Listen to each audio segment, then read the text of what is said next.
J'avais invité tout le monde au premier match de baseball de mon fils. J'ai acheté des maillots, des encas et j'ai même payé la bannière de l'équipe. Pas un seul membre de ma famille n'est venu. Une semaine plus tard, ma sœur m'a envoyé un message, « Ne sois pas en retard pour l'anniversaire de mon enfant. Acompte de $2000 du demain. » Je lui ai envoyé une capture d'écran. Au lieu de cela, tous les comptes que j'avais financés étaient maintenant fermés. Le lendemain matin, mon téléphone a vibré avec 54 appels manqués et un message de maman qui a tout changé. Bonjour à tous, avant de nous lancer dans la vidéo d'aujourd'hui, j'ai besoin de votre aide. Nous avons remarqué que la chaîne perd un peu de terrain, et s'abonner est l'un des meilleurs moyens de nous soutenir. C'est rapide et cela nous aide à continuer à vous proposer un contenu génial. Votre soutien compte énormément. Continuons à faire grandir cette chaîne ensemble. Merci beaucoup. Maintenant, commençons la vidéo. Je m'appelle Matthew. J'ai 38 ans et, s'il y a bien une chose que j'ai apprise en étant le frère sur lequel on peut compter, c'est que sur lequel on peut compter signifie invisible jusqu'à ce que quelqu'un ait besoin d'argent. Pendant la majeure partie de ma vie d'adulte, c'est moi qui ai viré de l'argent quand le loyer n'était pas suffisant, celui qui a couvert les paiements de voiture quand le crédit de ma sœur Lisa a encore coulé, celui qui s'est présenté à 2 heures du matin pour sortir mon frère Justine de n'importe quel pétrin qu'il avait créé cette semaine-là. J'ai travaillé à 2 emplois pendant mes 20 ans pendant que Lisa est allée en Europe 3 fois, et Justine a acheté un bateau qu'il a utilisé 2 fois avant qu'il ne pourrisse dans l'allée de nos parents. Personne ne m'a jamais demandé si j'avais besoin d'aide. Personne ne s'est demandé comment je m'en sortais. Ils ont juste supposé que Matthew s'en occuperait parce que Matthew s'en occupait toujours. Mon fils Paul a eu 6 ans en mars. Il a mes cheveux noirs et le sourire de sa mère, et il est la seule personne dans ma famille qui me regarde comme si j'avais décroché la lune. Sa mère est partie quand il avait 2 ans, disant qu'elle n'était pas prête pour cette responsabilité, et je n'ai plus jamais entendu parler d'elle depuis.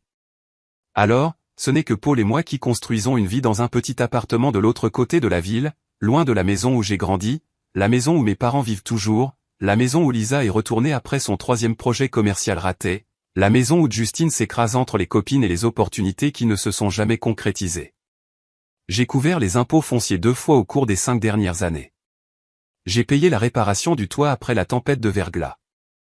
Quand le camion de papa est tombé en panne, j'ai co-signé le prêt qui lui a permis d'en acheter un nouveau, et d'une manière ou d'une autre, mon nom a fini par être le principal pour effectuer les paiements. Lisa était l'enfant chéri, elle l'a toujours été. Elle était plus jeune de 4 ans, plus jolie d'une manière naturelle qui incitait les inconnus à s'arrêter et à complimenter maman d'avoir une si belle fille. Elle a été reine du bal de promo, est sortie avec le quarterback, avait cette énergie magnétique qui donnait envie aux gens d'être près d'elle. Maman disait que Lisa avait une qualité de star, comme si elle était destinée à quelque chose d'extraordinaire. Cette chose extraordinaire n'est jamais vraiment arrivée, mais l'attente que tout le monde la traite comme si c'était le cas ne s'est jamais estompée. Justine était le bébé, le drôle, le bon à rien charmant qui pouvait se sortir de n'importe quoi en parlant. Il a fait des allers-retours au collège communautaire pendant 6 ans, travaillant sur un diplôme en communication qu'il ne finirait probablement jamais. Papa l'appelait un éclosion tardive. Maman l'appelait incompris.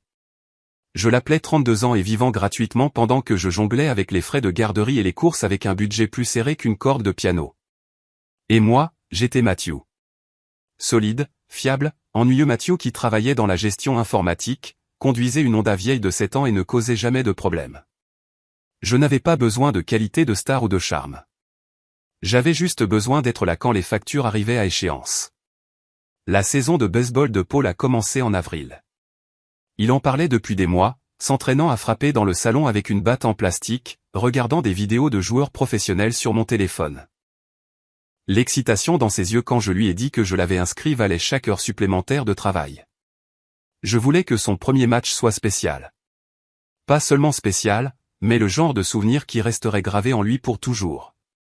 Le genre de moment où toute sa famille se serait présentée et l'aurait encouragé, lui faisant sentir qu'il comptait. J'ai commandé des maillots personnalisés pour son équipe, dépensé $400 que j'aurais probablement dû économiser, fait imprimer les noms de tout le monde au dos et les ai fait livrer à l'entraîneur tôt pour que les enfants puissent les porter pour ce premier match. J'ai acheté des encas pour toute l'équipe, des boissons, préparé de petits sacs cadeaux avec des cartes de baseball et des bonbons. J'ai même payé une bannière pour l'équipe, l'une de ces grandes bannières en vinyle qui serait accrochée à la clôture derrière le marbre avec le nom de l'équipe et le logo du sponsor. Et j'ai invité tout le monde, mes parents, Lisa et son mari, Georges, Justine, même ma tante Judith, qui vivait à 2 heures de route. J'ai envoyé un SMS de groupe 3 semaines à l'avance, suivi d'appels individuels, envoyé des rappels la semaine précédente. Tout le monde a dit qu'il serait là. Je les ai crus parce que je suis un idiot qui n'apprend jamais.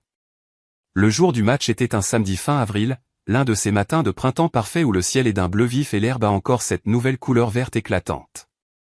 Paul s'est réveillé à 6 heures du matin, même si le match n'était pas avant 10 heures, trop excité pour dormir. Nous avons pris le petit déjeuner ensemble, des crêpes en forme de balle de baseball que j'ai trouvées en ligne. Il portait son maillot par-dessus son pyjama pendant qu'il mangeait, souriant si largement que je pensais que son visage allait se fendre. Tout le monde vient, n'est-ce pas, papa, a-t-il demandé pour la 3e fois ce matin-là. Grand-maman et grand-père, tante Lisa, tout le monde vient, mon pote, lui ai-je dit, et la confiance dans ses yeux m'a fait mal à la poitrine. Nous sommes arrivés tôt sur le terrain. J'ai aidé l'entraîneur à installer la bannière, regardé se dérouler contre la clôture à mailles losangées, le nom de notre équipe brillant et officiel. Les autres enfants ont commencé à arriver avec leurs familles, et les gradins ont commencé à se remplir. Grands-parents, frères et sœurs, cousins, tout le monde se rassemblait avec ses t-shirts assortis et ses téléphones pour prendre des photos. J'ai réservé une section entière, 8 places, juste derrière le marbre, où Paul aurait la meilleure vue de tous ceux qui viendraient le soutenir. J'ai mis ma veste sur 3 d'entre elles, mon sac sur 2 autres, bloquant physiquement l'espace parce que je voulais que ma famille s'assoie ensemble, qu'elle soit cette unité que j'avais toujours souhaité que nous soyons. Paul n'arrêtait pas de regarder par-dessus son épaule pendant l'échauffement, scrutant les gradins. Chaque fois, ses yeux me trouvaient et je lui faisais un signe d'approbation, et il souriait et se retournait vers ses exercices. Mais je l'ai vu, la façon dont son regard se perdait vers les sièges vides à côté de moi, le petit pli qui apparaissait entre ses sourcils avant qu'il ne le secoue. À 9h45, personne n'était arrivé. J'ai vérifié mon téléphone. Pas de message, pas d'appel manqué, rien. Le match a commencé à 10h. Paul jouait au champ droit pendant les 3 premières manches. Il se tenait là dans son maillot personnalisé, gants prêts, les yeux dérivant constamment vers les gradins, vers la section vide que j'avais réservée, vers l'espace où sa famille aurait dû être. « C'est votre garçon » a demandé la femme à côté de moi, pointant Paul du doigt. Elle avait 3 enfants dans l'équipe, tous portant des chemises assorties qu'elle avait faites avec des lettres à repasser. « Oui, ai-je dit. C'est Paul.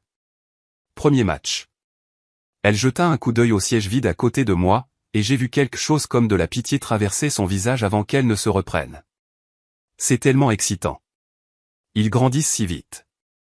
J'ai hoché la tête parce que je ne pouvais pas faire confiance à ma voix. Paul a raté son premier coup de batte. Il est retourné à l'abri avec les épaules tombantes, et même depuis les gradins, je pouvais le voir chercher quelqu'un, n'importe qui de sa famille pour lui dire que ce n'était pas grave, qu'il réussirait la prochaine fois. Ses yeux ont trouvé les miens, et j'ai applaudi fort, criant des encouragements qui semblaient creux face au chœur de voix qui m'entourait. À la 3e manche, j'avais abandonné les sièges, laissé d'autres familles se faufiler dans l'espace que j'avais protégé, les laissant célébrer leurs enfants pendant que le mien se tenait au champ extérieur, scrutant les gradins qui ne contiendraient jamais les personnes à qui il avait été promis. Nous avons gagné le match 8-6. Paul a attrapé une balle volante à la 5e manche, sa première vraie prise, et il était tellement excité qu'il a oublié de la renvoyer au champ intérieur, il est resté là à la tenir comme un trophée, me regardant parce que j'étais le seul là pour la voir. Après le match, les autres enfants ont été envahis par leur famille, les grands-parents les étreignant, les parents les soulevant, les frères et sœurs se moquant d'eux pour leur retrait ou célébrant leur circuit. Paul s'est approché de moi seul, tenant toujours son gant, et a posé la question que je redoutais, est-ce qu'il s'est passé quelque chose? Est-ce que tout le monde va bien? Je ne sais pas, mon pote, ai-je dit, parce que je ne pouvais pas lui mentir, mais je ne pouvais pas non plus expliquer que personne ne se souciait assez pour se présenter. Il hocha lentement la tête. Peut-être la prochaine fois. Nous avons ramassé les encas que j'avais apportés, ceux qui étaient destinés à être partagés pour célébrer avec les tantes, les oncles et les grands-parents. Nous avons enlevé la bannière que personne de notre famille n'avait vue. Nous sommes rentrés chez nous en silence pendant que Paul regardait par la fenêtre, et j'ai serré le volant à pleine main et me suis dit que je ne pleurais pas tant qu'il ne serait pas endormi. Ce soir-là, j'ai vérifié mon téléphone. Toujours rien. Pas d'excuses, pas d'explications, juste le silence des personnes que j'avais soutenues toute ma vie. Il faudrait attendre 3 jours avant que quelqu'un ne me contacte. Et quand ils l'ont fait, ce n'était pas pour s'excuser. Le dimanche s'est passé dans un brouillard. Paul n'a pas mentionné le match, n'a pas du tout parlé de baseball. Il a joué tranquillement dans sa chambre pendant que j'étais assis sur le canapé, fixant mon téléphone, attendant quelque chose qui n'est jamais venu, une explication, des excuses, n'importe quoi qui donnerait un sens à la raison pour laquelle toute sa famille l'avait abandonné. Le lundi, je suis allé travailler en pilote automatique, j'ai assisté à des réunions où j'ai hoché la tête aux moments appropriés et n'ai rien apporté de significatif. Mon patron m'a demandé si je me sentais bien. Je lui ai dit que j'allais bien, juste fatigué, et elle l'a accepté parce que pouvait-elle faire d'autre? Personne ne veut entendre parler des façons spécifiques dont votre famille peut vous briser le cœur. Ce soir-là, j'ai ouvert l'application bancaire sur mon téléphone, j'ai commencé à faire défiler les transactions comme si je grattais une croûte. Il y avait la réparation du toit de la maison de mes parents, le paiement de la voiture du camion de papa, les $800 que j'avais envoyés à Lisa le mois dernier pour les frais de compétition de danse de sa fille, les $500 à Justine pour des soins dentaires d'urgence dont je soupçonnais fortement qu'il s'agissait en fait d'un acompte sur un projet de crypto-monnaie louche. Mars, heure jumelle, $400 pour les dépenses familiales. Février, $900 pour les dépenses familiales. Janvier, $3100, y compris les impôts fonciers. Je suis remonté plus loin, 6 mois, 1 an, 2 ans. Les chiffres se sont empilés en une montagne de preuves que je traitais ma famille comme un deuxième emploi à temps plein, et qu'ils me traitaient comme un guichet automatique sans code PIN requis. $68 000 sur 2 ans. $68 000 qui auraient pu être le fonds d'études de Paul, aurait pu être un appartement plus grand, un où il aurait sa propre salle de bain et un jardin pour jouer, aurait pu être le voyage à Disney World qu'il avait mentionné une fois et n'avait plus jamais évoqué parce qu'il avait déjà compris à 6 ans que nous ne pouvions pas nous permettre des choses comme ça. Mais nous pouvions nous permettre de garder la lumière allumée chez ma sœur. Nous pouvions nous permettre de garder mon frère en argent de bière et mes parents solvables en matière d'impôts fonciers. Le mardi, j'ai travaillé à domicile pour pouvoir être là quand Paul descendrait du bus. Il est entré tranquillement, a déposé son sac à dos près du canapé et est allé directement dans sa chambre sans son explosion habituelle d'énergie après l'école. Je me suis tenu dans le couloir devant sa porte et je n'ai rien entendu, ni jouer, ni se parler comme les enfants le font, juste le silence. J'ai frappé doucement. « Tu vas bien, mon pote ?» « Je vais bien. » Il n'allait pas bien. Je n'allais pas bien. Mais nous avons tous les deux fait ce que nous faisions toujours et avons fait semblant que tout allait bien parce que c'est ce que vous faites quand vous ne savez pas comment réparer quelque chose. Le mercredi, j'ai finalement craqué et appelé ma mère. Elle a répondu au 4e appel, avait l'air distraite, comme si j'avais interrompu quelque chose d'important. « Salut chérie, quoi de neuf ? Vous avez manqué le match de Paul samedi. » Il y a eu une pause, puis une petite inspiration qui aurait pu être de la surprise ou de l'agacement. « Oh mon Dieu, Matthew, c'était ce week-end ? Je pensais que c'était le week-end prochain. Ton père et moi avions ce truc avec les Henderson. Nous le planifions depuis des mois. Je vous ai envoyé la date il y a 3 semaines. J'ai appelé et je voulais rappeler mardi. Eh bien, j'ai du mal l'écrire. Tu sais à quel point je suis distraite. Je suis désolé, chérie. Nous irons certainement au prochain. Elle n'y ira pas. Nous le savions tous les deux. Mais elle l'a dit quand même parce que c'est ce que les gens font quand ils ne veulent pas admettre qu'ils ne se souciaient tout simplement pas assez de se présenter. Lisa et Justine ne sont pas venues non plus. Oh, eh bien, tu sais à quel point tout le monde est occupé. Occupé, n'est-ce pas? Trop occupé pour passer 2 heures un samedi matin à regarder le premier match de baseball de leur neveu, trop occupé pour se présenter pour l'enfant qui parle d'eux constamment, qui leur dessine des photos et leur réserve des sièges et croit qu'ils s'en soucient. Je l'ai remercié pour rien et j'ai raccroché, j'ai regardé mon téléphone pendant longtemps. Puis j'ai ouvert mon application de notes et j'ai commencé à faire une liste. Le jeudi matin, j'ai commencé à tout vérifier. Chaque paiement automatique, chaque transfert récurrent, chaque compte qui avait mon nom attaché au style de vie de quelqu'un d'autre. J'ai créé des feuilles de calcul parce que c'est ce que font les informaticiens quand nous essayons de donner un sens au chaos. Je les ai codés en couleur parce que les détails comptent quand vous construisez un dossier contre votre propre famille. La maison de mes parents, les impôts fonciers à mon nom en tant que payeur de sauvegarde, l'assurance habitation avec moi en tant qu'assuré supplémentaire et contact d'urgence pour les défauts de paiement, le prêt de camion avec ma cote de crédit le maintenant à flot.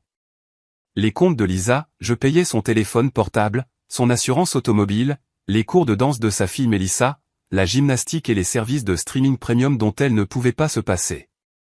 Je finançais son adhésion à Costco depuis 3 ans. Elle m'avait demandé de co-signer son bail d'appartement quand elle a quitté la maison de mes parents l'année dernière, ce qui signifiait que j'étais légalement responsable si elle cessait de payer son loyer. Justine, son téléphone, son assurance automobile, son abonnement à la salle de sport auquel il s'était inscrit avec ma carte de crédit temporairement il y a 16 mois. La carte de crédit elle-même, en fait, une carte secondaire sur mon compte que je lui avais donnée pour les urgences et qu'il avait utilisée pour tout, des boissons énergisantes à la station-service aux abonnements aux jeux en ligne. J'avais des emails, des SMS, des demandes Venmo avec des notes comme « Tu es le meilleur grand frère et je ne pourrais pas faire ça sans toi, et je te rembourserai le mois prochain. » Je te le promets.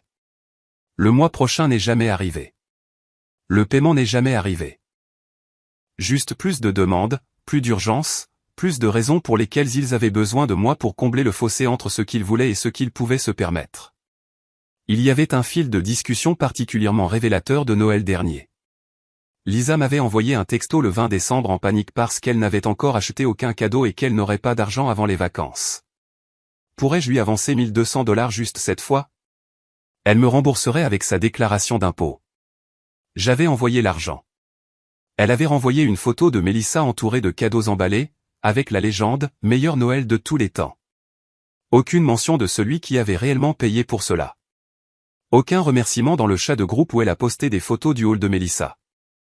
Juste Lisa étant la mère incroyable qui avait rendu Noël magique. Je suis remonté plus loin, j'ai trouvé le texte de mon père me demandant si je pouvais couvrir les impôts fonciers cette année. Juste cette année, les choses étaient difficiles et il me rembourserait quand sa retraite commencerait. C'était il y a 2 ans. La retraite a commencé. Je n'ai jamais été remboursé. J'ai trouvé le message de Justine expliquant qu'il avait utilisé ma carte de crédit pour une petite urgence qui s'est avérée être une modification de voiture d'une valeur de 800 $ pour un véhicule qu'il avait vendu 3 mois plus tard. J'ai trouvé des dizaines de cas où Lisa avait promis que c'était la dernière fois qu'elle mettait ses finances en ordre. Elle avait juste besoin d'un dernier pré-relais. Mon téléphone a vibré. Un texto de Lisa dans le chat de groupe familial, dîner familial chez maman et papa dimanche, 17 h. Ne soyez pas en retard. Maman fait son pot-au-feu. Je l'ai regardé fixement. 3 jours après avoir manqué le match de Paul, pas une seule reconnaissance qu'il l'avait abandonné. Et voici la joyeuse convocation pour nous réunir autour de la table comme si nous étions une famille fonctionnelle. Je n'ai pas répondu, je suis juste retourné à mes feuilles de calcul et j'ai commencé à prendre des notes dans une nouvelle colonne, celle étiquetée date d'annulation. Vendredi après-midi, Lisa m'a appelé. Pas envoyé de texto, appelé, ce qui signifie qu'elle voulait quelque chose de précis et le voulait maintenant.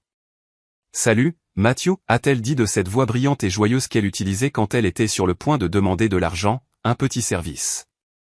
Je l'ai mis sur haut-parleur et j'ai continué à travailler. De quoi as-tu besoin?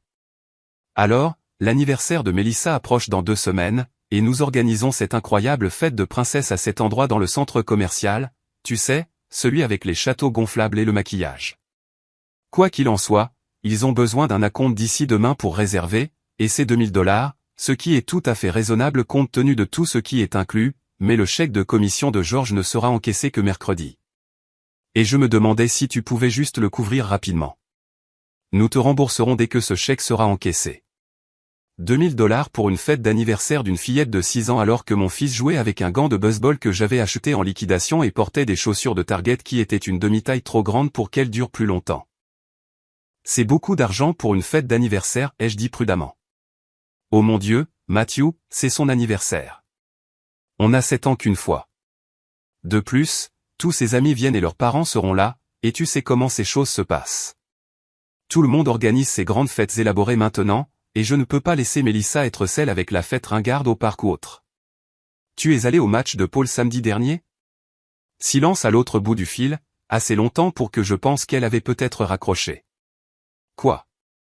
Le premier match de baseball de Paul. J'ai invité tout le monde 3 semaines à l'avance, envoyé des rappels, acheté des maillots personnalisés pour son équipe. Personne n'est venu, y compris toi. Oh. Sa voix a changé, est devenue défensive. Matthew, je suis désolé. J'ai eu quelque chose qui est arrivé. Je pensais te l'avoir dit. Tu ne l'as pas fait. Eh bien, j'avais l'intention de le faire. Écoute, je me sens mal à ce sujet, mais les choses arrivent. Je suis sûr qu'il y aura d'autres matchs. Il y en aura, mais c'était son premier. Il n'arrêtait pas de vous chercher dans les gradins, n'arrêtait pas de me demander s'il s'était passé quelque chose, si tout le monde allait bien, parce qu'il ne comprenait pas pourquoi toute sa famille ne se serait tout simplement pas présentée. D'accord, ai-je dit. Je suis désolé. Que veux-tu que je fasse? Construire une machine à remonter le temps? Je ne peux plus rien changer maintenant. Tu aurais pu appeler. Tu aurais pu envoyer un texto. Tu aurais pu reconnaître que tu as abandonné un enfant de 6 ans qui était excité de te voir. Jésus, Matthew, je ne réalisais pas que j'étais tenu de déposer des excuses formelles. J'ai été occupé. Tout le monde a été occupé. Arrête d'être si dramatique à ce sujet. Quelque chose s'est cristallisé à ce moment-là, quelque chose de froid, de net et de définitif. Je ne peux pas te donner les $2000, ai-je dit. Quoi? Pourquoi pas? Parce que je ne les ai pas, Matthew, voyons. Tu les as toujours. C'est comme ton truc, être le responsable avec le compte d'épargne. Transfère-les-moi. Je te rembourserai. Non. Le mot est resté suspendu entre nous, peut-être la première fois dans ma vie d'adulte que je lui ai carrément refusé quoi que ce soit. Vas-tu sérieusement me punir en ruinant la fête d'anniversaire de Melissa parce que j'ai manqué un match de baseball? Je ne te punis pas. Je ne paie tout simplement pas une fête à $2000 alors que je peux à peine me permettre de faire les courses parce que je dépense tellement d'argent à couvrir les factures de tout le monde. Oh mon Dieu, voilà, nous y arrivons avec le complexe du martyr. Personne ne t'a forcé à nous aider, Matthew. Tu as proposé. Tu as dit que tu étais heureux d'aider. Je l'étais quand je pensais que c'était temporaire, quand je pensais qu'il y avait une certaine réciprocité en jeu. Mais ça fait des années, Lisa. Des années que je t'envoie de l'argent et que je ne reçois rien en retour, sauf plus de demandes. Alors quoi? Maintenant, tu vas être mesquin et refuser d'aider ta famille. Maintenant, je vais donner la priorité à mon fils. J'ai raccroché, suis resté assis là, le cœur battant à tout rompre et les mains tremblantes parce que je n'avais jamais fait ça auparavant. Jamais mis fin à une conversation avec elle comme ça. Jamais dit non et l'avoir pensé. Mon téléphone s'est mis à vibrer immédiatement. Lisa qui rappelait. J'ai refusé l'appel. Elle a rappelé. Refusé à nouveau. Puis un SMS est apparu, tu es incroyablement égoïste. Maman et papa vont être au courant. Qu'ils soient au courant. J'en avais assez d'être le distributeur automatique de la famille. Vendredi soir, après que Paul se soit couché, j'ai ouvert mon ordinateur portable et je me suis mis au travail. Des années de gestion informatique m'avaient appris à être méthodique, à tout documenter, à construire des systèmes étanches et irréversibles. J'étais sur le point d'appliquer ces compétences au démantèlement de la structure financière qui maintenait ma famille unie à mes dépens. D'abord, les téléphones. Je me suis connecté au compte Verizon. 4 lignes au total, la mienne, celle de mes parents, celle de Lisa, celle de Justine. J'étais le titulaire principal du compte, je l'étais depuis que j'avais créé le forfait familial il y a 7 ans, en tant qu'arrangement temporaire qui est devenu permanent. J'ai effectué le processus de transfert de chaque ligne vers des comptes individuels. Il a fallu 2 heures et 3 discussions avec le service client pour que ce soit fait correctement. Mais à minuit, chacun était responsable de son propre téléphone. Ils recevraient chacun une notification par email indiquant qu'ils devaient configurer leur propre mode de paiement dans les 14 jours, sinon le service serait suspendu. Ensuite, l'assurance. L'assurance automobile avait été un peu plus délicate car j'avais regroupé tout le monde pour bénéficier de la réduction multivéhicule. J'ai supprimé la voiture de Lisa, supprimé celle de Justine, supprimé le camion de mon père. Chaque suppression a déclenché un email de confirmation, et je les ai tous enregistrés dans un dossier intitulé « Preuve ». La compagnie d'assurance m'a informé que leur police prendrait fin dans 30 jours et qu'ils devraient trouver une nouvelle couverture. J'ai annulé l'abonnement à la salle de sport de Justine, je l'ai supprimé en tant qu'utilisateur autorisé de ma carte de crédit et j'ai demandé un nouveau numéro de carte pour que l'ancien soit rejeté s'il essayait de l'utiliser. J'ai parcouru mon compte Amazon et supprimé les 3 autres profils qui avaient été ajoutés à mon abonnement Prime. J'ai annulé les abonnements Netflix, Hulu, Disney+ et HBO Max que je payais, mais que j'utilisais rarement parce que tout le monde était toujours connecté. Les services de streaming semblaient mesquins, mais la mesquinerie était exactement ce que je recherchais. Je voulais qu'ils le ressentent d'une centaine de petites manières à chaque fois qu'ils tendaient la main vers quelque chose qu'ils avaient tenu pour acquis. Puis vinrent les choses sérieuses. J'ai consulté les relevés d'impôts fonciers de la maison de mes parents. J'étais répertorié comme payeur de secours, autorisé à recevoir des avis s'ils prenaient du retard. J'ai appelé le bureau du comté à la première heure lundi matin et je me suis retiré de toutes les notifications. S'il manquait un paiement, c'était leur problème. Maintenant, le prêt du camion était plus compliqué. J'étais co-signataire, ce qui signifiait que je ne pouvais pas simplement partir, mais je pouvais arrêter d'effectuer les paiements et laisser mon père s'en occuper. J'ai mis un rappel dans mon calendrier pour annuler le virement automatique qui prélevait $340 de mon compte chaque mois depuis 3 ans. Le bail de l'appartement de Lisa était l'option nucléaire. Je ne pouvais pas me retirer avant la fin du bail, mais je pouvais informer le propriétaire que je ne renouvellerais pas et que tout futur bail devrait être uniquement au nom de Lisa. J'ai rédigé l'email, l'ai enregistré pour l'envoyer lundi matin. J'ai créé un tableur principal de tout ce que j'avais annulé ou modifié, j'ai additionné les totaux mensuels et réalisé que je dépensais $1 400 par mois en dépenses familiales. $50 000 par an. De l'argent qui aurait pu transformer la vie de Paul. De l'argent qui aurait pu nous acheter une maison. De l'argent qui aurait pu être investi ou épargné ou utilisé pour absolument autre chose que pour soutenir 3 adultes parfaitement capables de subvenir à leurs propres besoins. J'ai pris des captures d'écran de tout, les modifications du compte téléphonique, les annulations d'assurance, les suppressions d'abonnements, la notification de bail. J'ai créé un dossier sur mon bureau et je les ai organisés par catégorie.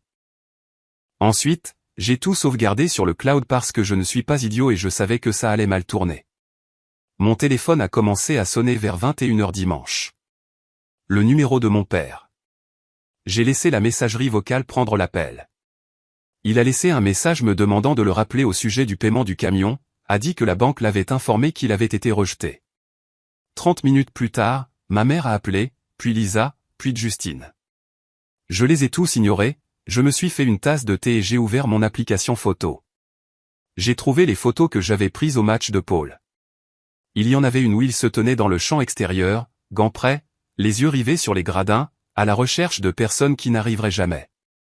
Une autre de lui après le match, tenant sa médaille de participation avec un sourire qui n'atteignait pas ses yeux. J'ai sélectionné mes préférés, j'ai créé un nouvel album, intitulé « Premier match ». Ensuite, j'ai pris une autre capture d'écran, celle de mon application bancaire avec un beau 0 rond dans la section des virements programmés. Demain, c'était lundi. Demain, tout le monde allait se réveiller dans une réalité financière très différente. Et j'allais dormir très bien ce soir pour la première fois depuis des années. Lundi matin est arrivé comme n'importe quel autre jour, sauf que je me suis réveillé avec une clarté que je n'avais pas ressentie depuis des années. J'ai préparé le petit déjeuner de Paul, j'ai préparé son déjeuner avec des biscuits supplémentaires, pourquoi pas. Et je l'ai envoyé à l'école avec une étreinte qui a duré plus longtemps que d'habitude. « Ça va, papa ?» m'a-t-il demandé, remarquant quelque chose de différent dans mon humeur. « Je vais mieux que bien, mon pote. Passe une bonne journée. » À 9h, le SMS de Lisa est arrivé. Pas à moi directement, mais à la conversation de groupe familial, celle qui comprenait mes parents, Justine et tante Judith, qui ne participaient jamais mais restaient dans la conversation de toute façon pour espionner. Matthew, ma facture de téléphone vient de m'être envoyée directement. Idem pour mon assurance automobile. Qu'est-ce qui se passe? J'ai attendu, j'ai bu mon café, j'ai regardé les 3 points apparaître et disparaître alors que d'autres personnes commençaient à taper. Justine, ouais, mec. Je viens de recevoir un email disant que mon abonnement à la salle de sport a été annulé et quelque chose au sujet du rejet de ma carte de crédit. Maman, Matthew, chérie, tu peux m'appeler quand tu auras une chance? J'ai envoyé un message au groupe, simple, clair, dévastateur. Je ne couvre plus les dépenses familiales.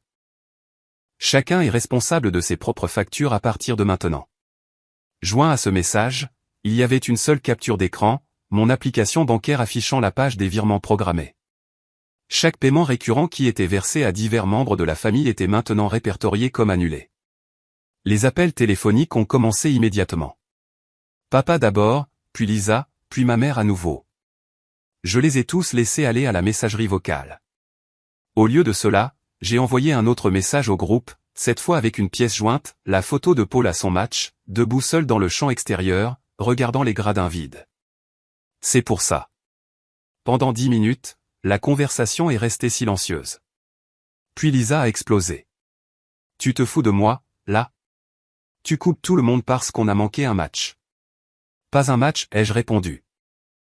2 ans à être tenu pour acquis, 2 ans à envoyer de l'argent chaque fois que quelqu'un avait besoin de quelque chose pendant que j'ai tiré mon budget tellement que j'ai dû dire à mon fils qu'on ne pouvait pas se permettre certaines choses parce que j'étais trop occupé à financer la vie de tout le monde. Maman, Matthew, c'est entre toi et tes frères et sœurs.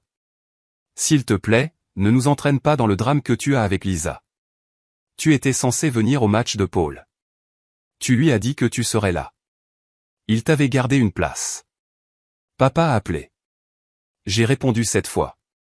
Fils, je ne sais pas ce qui se passe, mais tu ne peux pas simplement annuler le paiement du camion sans avertissement.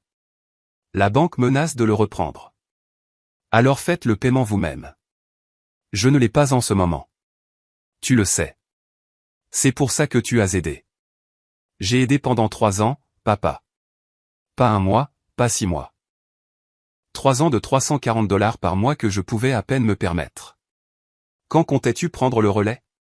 Nous avions un accord. Non, tu avais une attente. Il y a une différence.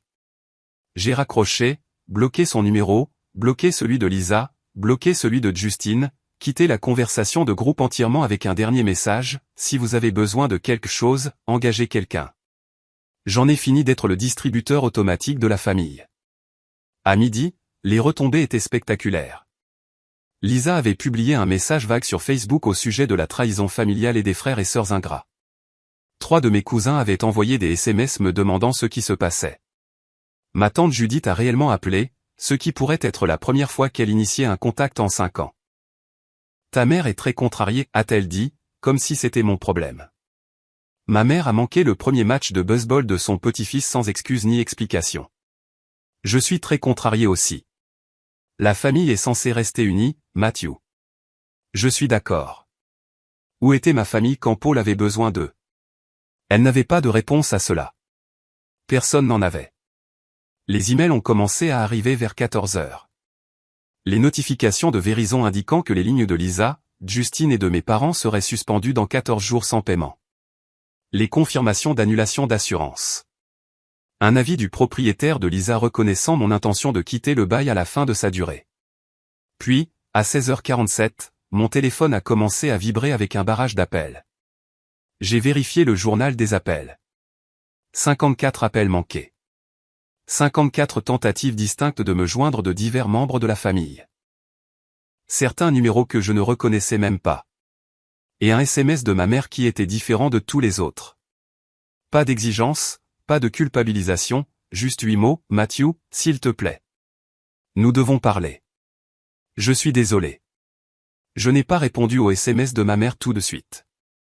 Je l'ai laissé là pendant 3 jours pendant que le chaos tourbillonnait autour de moi à une distance de sécurité. Ma liste de blocage s'est allongée.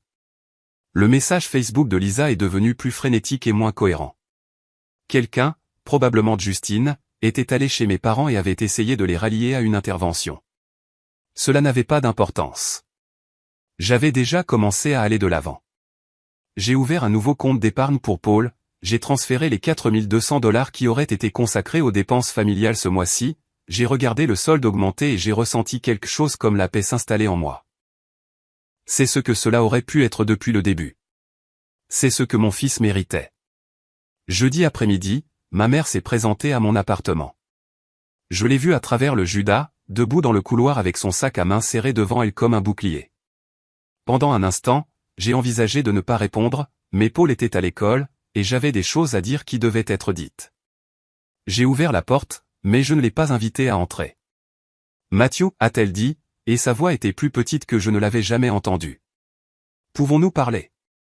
Nous pouvons parler ici. Elle a jeté un coup d'œil à l'embrasure de la porte, au seuil qu'elle n'avait pas été invitée à franchir. Je te dois des excuses. De vraies excuses.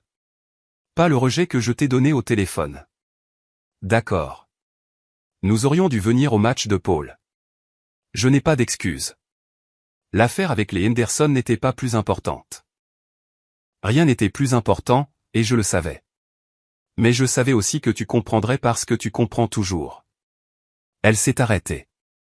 J'ai profité de ça. Nous l'avons tous fait. Je n'ai pas argumenté parce qu'elle avait raison. Lisa est venue nous voir hier. Elle panique parce qu'elle ne peut pas se permettre son loyer sans ton aide et son assurance automobile a expiré et elle est terrifiée de perdre son appartement. Justine est de retour chez nous parce qu'il ne pouvait pas non plus payer son loyer. Ton père a dû emprunter de l'argent à son frère pour effectuer le paiement du camion. Elle m'a regardé directement pour la première fois. Tu nous soutenais tous, et nous n'avons même jamais remarqué le poids que tu portais. Je l'ai remarqué, ai-je dit doucement. Paul l'a remarqué quand je lui ai dit qu'on ne pouvait pas se permettre sa fête d'anniversaire à la salle d'arcade parce que je venais d'envoyer de l'argent à Lisa pour le concours de danse de Mélissa. Le visage de ma mère s'est effondré. Je ne savais pas ça. Tu n'as pas demandé. Elle a hoché la tête lentement. Que veux-tu de nous, Matthew? Comment pouvons-nous réparer ça? Je veux du respect. Je veux que Paul soit traité comme s'il comptait autant que Mélissa et Lisa et le dernier plan de Justine. Je veux que les gens se présentent quand ils disent qu'ils le feront. Et je veux que chacun gère ses propres finances parce que je ne le ferai plus. C'est juste. Et je veux des excuses à Paul, de vraies excuses, pour avoir manqué son match, pour lui avoir fait croire que sa famille ne se souciait pas assez pour se présenter. Nous allons le faire, a-t-elle dit. Ce samedi, nous viendrons à son prochain match, tous ensemble, et nous nous excuserons. Peut-être, ai-je dit, si vous prouvez que vous le pensez, si vous pouvez vous présenter de manière cohérente, pas seulement quand vous essayez de rentrer dans mes bonnes grâces. Elle a tout accepté, a fait des promesses dont je n'étais pas sûr qu'elle puisse les tenir, mais elle les a faites debout à ma porte, non invitée et mal à l'aise, ce qui était plus qu'elle n'avait jamais fait auparavant. Après son départ, je me suis assis sur mon canapé et j'ai regardé la fiche d'autorisation de Paul pour une excursion le mois prochain. Entrée au zoo, $50 par élève. Je l'ai signé et j'ai mis un billet de $20 dans l'enveloppe parce qu'il devrait avoir quelque chose de la boutique de souvenirs s'il le voulait. Ce soir-là, Paul m'a demandé si j'allais bien. A dit que je semblais différent, mais d'une bonne manière. Je suis en train de comprendre certaines choses, mon pote, lui ai-je dit, en m'assurant qu'on s'occupe de nous en premier. Comme on vous le dit dans les avions, mettez votre masque à oxygène en premier. Exactement comme ça. Il a accepté cela avec la sagesse facile des enfants de 6 ans et est retourné à ses devoirs. Samedi est arrivé. Paul avait un autre match. Je ne lui ai pas dit que j'avais parlé à grand-mère. Je ne voulais pas qu'il reprenne espoir. Nous sommes allés au terrain ensemble, et il a discuté de sa stratégie pour le champ droit, de la façon dont il s'était entraîné à attraper. Quand nous sommes arrivés là-bas, je les ai vus, ma mère et mon père, Lisa avec George et Mélissa, même Justine avait l'air mal à l'aise sous le soleil éclatant. Il se tenait près des gradins en tenant une pancarte faite à la main qui disait « à l'épaule ». Paul les a vus et s'est figé. M'a regardé avec des questions dans les yeux. Ils sont venus, ai-je dit simplement. Il a couru vers eux, et ils se sont rassemblés autour de lui avec des excuses et des câlins et des promesses de faire mieux. J'ai regardé à distance, réservant mon jugement mais sentant quelque chose de prudemment plein d'espoir s'agiter dans ma poitrine. Pendant le match, ils ont applaudi chaque jeu. Mélissa s'est assise à côté de ma mère et a posé des questions sur le baseball. Justine semblait réellement intéressée. Lisa a pris des photos et les a publiées avec une légende sur la famille et les priorités. Paul a réussi 2 coups sur 3 au bâton et a attrapé une autre balle en vol. Quand il est sorti du terrain après la dernière manche, toute sa famille était là pour célébrer avec lui. Après, alors que tout le monde rangeait, ma mère s'est approchée de moi doucement. Merci de nous avoir donné une autre chance. Ne me remerciez pas encore, ai-je dit. C'est le début, pas la fin. Je sais. Nous sommes rentrés à la maison, juste moi et Paul, et il a parlé tout le long de la façon dont c'était cool que tout le monde soit venu, comment Mélissa a dit qu'elle voulait aussi jouer au baseball, comment grand-père connaissait toutes les statistiques de ses joueurs professionnels préférés. Ce soir-là, j'ai vérifié mon compte d'épargne, celui de Paul, qui grossissait déjà régulièrement sans la ponction constante des obligations familiales. J'ai commencé une liste de possibilités, camp d'été, une vraie fête d'anniversaire, peut-être même ce voyage à Disney World qu'il avait mentionné une fois et n'avait plus jamais évoqué. Mon téléphone a vibré. Un SMS de Lisa, merci pour aujourd'hui. De nous avoir permis de réparer nos erreurs. Je vais faire mieux. Je n'ai pas répondu immédiatement. J'ai juste enregistré le message et fermé mon téléphone. Le temps dirait si elle le pensait, si l'un d'eux le pensait. Mais j'avais tracé mes limites au marqueur permanent. Et il savait maintenant que les franchir avait des conséquences. Paul s'est endormi ce soir-là, portant encore son maillot, sa médaille de participation sur sa table de chevet attrapant la lumière du couloir. Je me suis tenu dans l'embrasure de sa porte et je l'ai regardé respirer. Cette petite personne qui était tout mon monde, et j'ai fait une promesse. Plus jamais je ne donnerai la priorité au confort de quiconque sur son bien-être.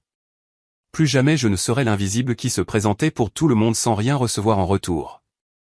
J'avais passé des années à être fiable, à être le distributeur automatique de la famille, à être celui qui ne se plaignait jamais ni ne demandait de l'aide. J'avais été tellement occupé à soutenir tout le monde que j'avais presque oublié ce que ça faisait de se tenir sur un sol solide moi-même. Mais je m'en souvenais maintenant, et je n'allais pas revenir en arrière. 2 mois plus tard, j'ai emmené Paul à Disney World.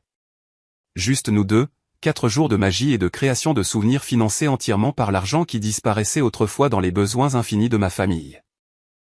Nous avons fait chaque manège, mangé chaque collation hors de prix, sommes restés jusqu'à la fin des feux d'artifice chaque soir.